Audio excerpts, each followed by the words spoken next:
What it do? Dream Team, it's your boy D Neal back with another reaction video, guys. Here we are with living in Denmark versus living in the USA. See what the differences is from the Lifey channel. Before we dive into it, make sure y'all subscribe, ring notification bell, get a video a thumbs up. Let's find out. It's very dependent on where you are living in Denmark. Like, the city is so different from my last area.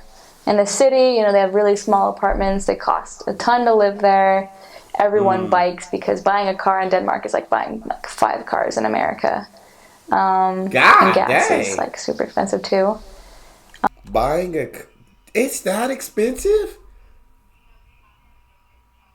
She said buying a car in Denmark is like buying 5 cars in America. No way. But everyone bike. I mean, I guess I'm not mad at everyone biking. You get a good amount of exercise in on a bike. Get to enjoy the fresh air.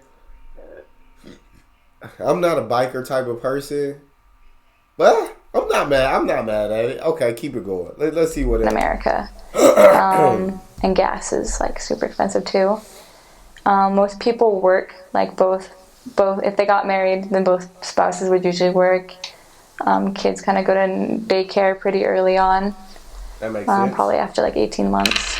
Public transportation in Denmark, I mean, just like in anywhere else in Europe, is amazing. Like, you can get anywhere you want and don't need a car. You can bike. We got incredible public transportation, get you from point A to point B. No cars needed here. I feel you, Denmark. It's generally like, I feel like in America, like, people judge buses as like, oh, you ride a bus. That's kind of like, ugh. But in Denmark, like, that's what everyone does. I think because our buses are just like substandard. Like, our public transportation isn't amazing like in so many other countries. Our public transportation is more below par. It's not good. So I think that's why people in America tend to judge. I'm not saying you should judge, but I'm saying that's why, like, in Europe, you got so much incredible forms of public transportation that, know what I'm saying, you don't need a car. And nobody's going to judge you because everybody taking public transportation. It's the best way to get around. So I can feel that for sure. On the bus to church, and there's like 5 or 6 other members that get on the bus too on the way. And biking is just so much easier there than it is anywhere in America because a lot of stuff is closer together. Towns will have like a main shopping street where it's just walking only. And like, they'll have the shops all lining this side of the walking street. I actually like that. A main, like, part of the town, shopping part of the town where it's legit just walking only. Cars can't come here. Okay, Denmark. I'm rocking with it. Denmark is like the safest country in the world, or at least one of them. There was a senior couple that left an iPad on the bus and it got turned in. And like, I lost like a wallet or something on a bus and it got turned in. Like, love it. Generally pretty safe. Absolutely love it. It's kind of changing. The culture is changing a little bit because there are a lot of immigrants coming. I don't know what that's a reflection really of or what to take of that. I'm not completely sure about Denmark. But I want to say that Denmark has closed itself off to immigration now. And so, no more. Y'all talk to me in the comment section because I don't want to be completely wrong. So don't take my word as the truth. This is just what I feel like I may have seen this somewhere, but I could be completely wrong. Let me know in the comment section. But that's just how it is. Weather is like pretty cold in the winter. Like, leaving the apartment, I had like fleece leggings and 2 scarves and like this down jacket with like coyote fur on the hood and these really, really warm gloves. I'm like, okay, let's go. I'm ready. Let's go bike. And I mean, if we rode the bus, then I'd be like dying on the bus. But when you get outside, it's like really cold because like it's more like sea level. So it's very, very humid. Very different than anything like here in Utah. So the schedule is a lot less hectic than anywhere in America. Like, the stores would generally close at 5. And it's like, they're just closed because everyone's going to go home and be with their families. And they have a lot of vacation days. Like, so my question with the stores closing at 5, Do a lot of people like get off work before 5 then, so they're able to go to the stores, they're able to shop if need be? Would be my question. Like, because if you work like till 5, then it's like you can't really go shopping because if the store is closed at 5. So if the store is closed at 5, do most people get off work before 5 to go be able to get their shopping done, or do they just get their shopping in on the weekends, or what's up? You'll be like, well, I want to go to the library today. And you're like, nope, it's closed because they're celebrating this is the day that Christ went to heaven. And you're like, okay, that's a good thing to celebrate, but I want to be able to email home.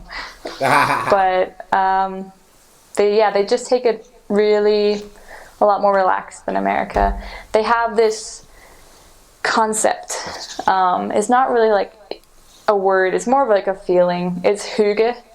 And like there's actually a lot of studies of it right now, just like the concept that it holds, because we don't have it in America. I mean, not traditionally, because we're just really, let's go. Yeah. And very different than in Denmark. Hygge is to like come together with friends and like sit and talk. Maybe there's like a fire going. I love that. Got warm blankets, or maybe you're even just sitting at home like snuggled up watching a TV show. It's just like this kind of slow coziness of just relaxing and enjoying each other's company. I love that, because you can't be in a rush all the time. Your brain can't sustain always feeling rushed or always feeling like you got to get something done. And you need that time to kind of let your brain relax, chill, snuggle up in a little blanket, watch some TV, hang out with some friends, talk. Do something that doesn't require that your mind's not going a million miles an hour. Like at Christmas, kind of that's where we kind of get to that feeling in America of just like sitting after all the presents are unwrapped and just kind of enjoying each other. It's just this feeling that they frequently just like, hey, let's have a hygge night. Like, why don't you come over and we'll just sit and talk.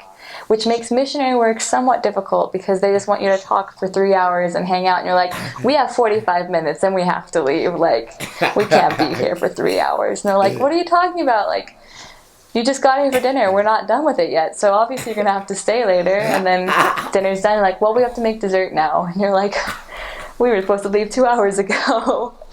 But like, you really enjoy the time you have with them. But like, as a missionary, you got to go. That's so awesome, though. The fact that they, open their homes, they're so welcoming, and they just want to hang out and talk and chill out. Like, I think that's really cool. Why it's good to like go back and visit Denmark, because you can really experience that. Just relaxed. Let's just talk. Let's see how we're doing. Let's connect to each other. But I feel like with technology and everything, it's a lot about non-connectivity now. But like, it's just that moment to like take a time and connect with each other. That's a huge part of their culture. Just coming together and hyggeing. Another thing about Danish lifestyle, in Denmark, they have to pay more taxes if they get married. So most people, like, they don't get married and they'll just be with like their boyfriend or whatever for like 10 years. God. I feel really. Let me go ahead and give a. If we gotta pay more, if we get married, we have to pay more taxes. Why would we get married if... No, let's not do that. You feel me? Really sad that it's like it costs them more money to get married. Like, I feel like it's a real deterrent in the law of chastity and people joining the church because, they can't afford to get married because those taxes would just be too much, and maybe their faith's not at the point where they would accept the fact that if they did do it, they would get blessed and be able to make it. But I love that. Denmark sound pretty dope, you feel me? If you ask me, they sound pretty nice. I've never been though, so I can't say for sure or not. But that's all we got. Make sure y'all subscribe, ring notification bell, get a video a thumbs up. It's your boy Neal, out.